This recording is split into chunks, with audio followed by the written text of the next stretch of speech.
हिंदू धर्म एक सनातन सत्य है जिसमें न तो सिर्फ देवता पूजे जाते हैं बल्कि कुछ ऐसे महापुरुष भी हैं जिन्हें अमरता का वरदान प्राप्त है। उनके बारे में कहा जाता है कि वो आज भी जीवित हैं और इस धरती में कहीं न कहीं हैं। तो दोस्तों, इस वीडियो में मैं आपको ऐसे ही 8 महापुरुषों के बारे में बताऊंगा। तो आपका अपने चैनल में स्वागत है। मैं आपका दोस्त अविनाश।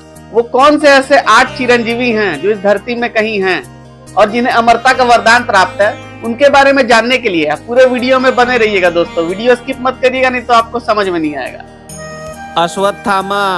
गुरु द्रोणाचार्य के पुत्र अश्वत्थामा को भगवान शिव का आशीर्वाद प्राप्त था। महाभारत युद्ध के बाद उन्होंने पांडवों के वंश को छल से खत्म किया और अभिमन्यु के पुत्र परीक्षित पर ब्रह्मास्त्र चलाया। भगवान कृष्ण ने उन्हें अमरता का श्राप दिया और कहा कि वो हजारों साल तक भटकते रहेंगे, पीड़ा सहेंगे, उन्हें कोई नहीं मारेगा।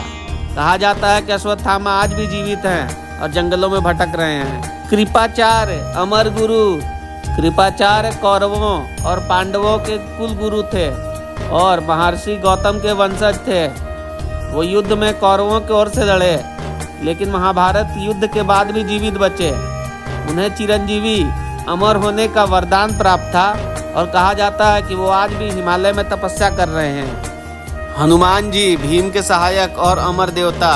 हनुमान जी जो त्रेता युग में भगवान राम के भक्त थे, द्वापर युग में भी थे। वे महाभारत में भीम से मिले और उन्होंने भीम को अपनी शक्ति का एहसास कराया।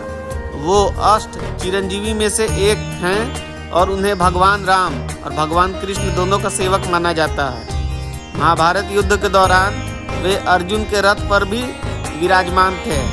बर्बरीक। भगवान कृष्ण द्वारा अमरता का वरदान।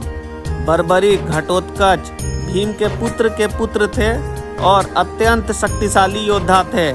उनके पास 3 अमोघ बाण था जिससे वे पूरी सेना को नष्ट कर सकते थे। भगवान कृष्ण ने उनकी परीक्षा ली और अंत में उनका सिर मांग लिया। बर्बरीक का सिर युद्ध के दौरान ऊंचे स्थान पर रखा गया और उन्होंने पूरा महाभारत का युद्ध देखा। भगवान कृष्ण ने उन्हें अमरता का वरदान दिया और बाद में वो खाटू श्याम के रूप में पूजे जाने लगे। विभीषण, लंका का अमर राजा। विभीषण जो त्रेता युग में रावण के भाई थे, द्वापर युग में भी जीवित थे। उन्होंने भगवान कृष्ण से मुलाकात की थी और उन्हें राम नाम की महिमा बताई थी।